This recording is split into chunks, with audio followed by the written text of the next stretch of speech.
اعوذ باللہ من الشیطان الرجیم بسم اللہ الرحمن الرحیم۔ دوستو کیسے ہیں آپ؟ آج کی ویڈیو میں ہم دیکھیں گے کہ انشورنس کمپنی کو اپلیکیشن کس طرح سے دیں گے، کس طرح سے اپنا پروسیجر سٹارٹ کریں گے، شروع کریں گے۔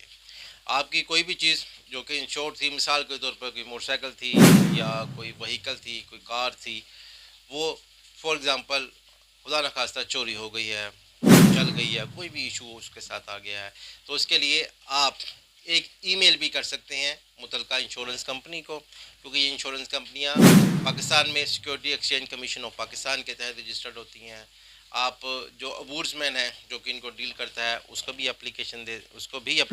ہیں، لیکن تب دیں گے جب آپ کی سنوائی نہیں ہوگی، کوئی بات سنی نہیں جائے گی، تب آپ یہاں پہ دیں گے اپلیکیشن۔ اور اس کے لیے آپ باقاعدہ طور پر ایک لیٹر بھی لکھ سکتے ہیں، آپ رجسٹری کر سکتے ہیں، خط ڈال سکتے ہیں، یا آپ بائی ہینڈ جا کر ان کو اپلیکیشن دیں گے، فارم فل کر کے دیں گے، تمام ساتھ دستاویزات لگائیں گے، وہ کون سی ہے اس کا بھی ہم ذکر کرتے ہیں، اور پھر آپ اس کا باقاعدہ ڈائری نمبر بھی حاصل کریں گے۔ سب سے بیسٹ وے یہی ہے کہ آپ باقاعدہ ڈائری نمبر حاصل کریں گے اور پھر اپنی انشورنس کو کلیم کریں گے۔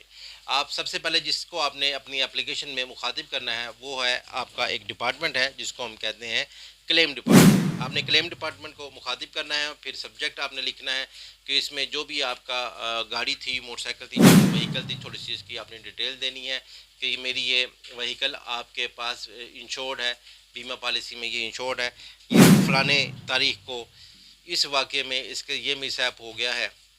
تو اس کی ایک ایف آئی آر بھی درج ہے، فلانے تھانے میں اس کی F I R, race course تھانے میں اس کی ایف آئی آر بھی درج ہے، اس کا نمبر جو ہے 00/00 ہے، وہ آپ ساری اس کے ساتھ میں تفصیلات دیں گے۔ پھر آپ نے یہ جو بنام جس کے لکھنے ہیں اس کمپنی کا نام لکھیں گے، مثال کے طور پر یہاں پہ آدم جی انشورنس یا جوبلی انشورنس کمپنی لمیٹڈ لکھتے ہیں۔ پھر اس کے بعد اس کا شہر، اس کا برانچ، اس کا ایڈریس آئے گا، برانچ کا اگر کوڈ بھی کوئی ہوتا ہے تو وہ اس کا کوڈ بھی آپ وہاں پر مینشن کریں گے۔ سبجیکٹ لکھنے کے بعد آپ نے اپنی ایک جو رسمی سی گفتگو ہوتی ہے کہ گزارش ہے کہ میری یہ گاڑی ہے، یہ آپ کے پاس انشور تھی، فلانی تاریخ کو یہ انسیڈنٹ ہو گیا، یہ آپ کے پاس اس پالیسی کے تحت جس کا نمبر یہ ہے، یہ بیمہ شدہ ہے، لہٰذا میری گاڑی کو جو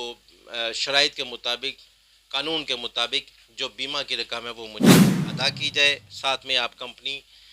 کو تمام ڈیٹیل دیں گے، اپنی گاڑی کے کاغذات سب کاپیاں دیں گے، اصل کچھ نہیں دیں گے، کمپنی کے کاغذات، اپنی گاڑی کے کاغذات دیں گے، مثال کے طور پر کوئی تھی کرولا تھی یا سوزوکی سوئفٹ تھی یا جو بھی تھی اس کے کاغذات دیں گے، اس میں کا انجن نمبر لکھیں گے، سی سی نمبر لکھیں گے، رجسٹریشن نمبر لکھیں گے، چیسی نمبر لکھیں گے، اور جو ایف آئی آر ہوئی ہے اس کا ذکر کریں گے، اور پھر آپ آخر میں کلوزنگ مارکس میں یہ لکھیں گے کہ برائے مہربانی میرے کلیم کو پروسیس کیا جائے اور قانون کے مطابق ودن دا 30 days مجھے میری کلیم کی رقم دی جائے۔ اور العارض کے بعد آپ تمام ڈیٹیل میں اپنا ڈرائیونگ لائسنس لگائیں گے، رجسٹریشن بک لگائیں گے یا اسمارٹ کارڈ ہے وہ لگائیں گے، ایف آئی آر کی کاپی کا ذکر ہو چکا ہے وہ ساتھ میں لگے گی، جو آپ کی پالیسی ہے جس کے تحت آپ کو انشور کیا گیا تھا وہ ساتھ میں لگائیں گے، اور گاڑی کا ٹوکن اور ٹیکس رسید وغیرہ یہ تمام چیزیں، شناختی کارڈ کی کاپی، یہ تمام چیزیں ساتھ میں لگائیں گے، اور یہ اپلیکیشن میں بتا چکا ہوں کہ اس طرح سے متعلقہ ڈپارٹمنٹ میں دیں گے۔ سو دوستو یہ تھا ایک اپلیکیشن دینے کا طریقہ جس کو پروسیس کرتے ہوئے آپ کو آپ کی انشورنس کی رقم ملے گی۔ آج کے لیے اتنا ہی، پھر کسی اچھے ٹاپک کے ساتھ حاضر خدمت ہوں گا۔ اللہ حافظ۔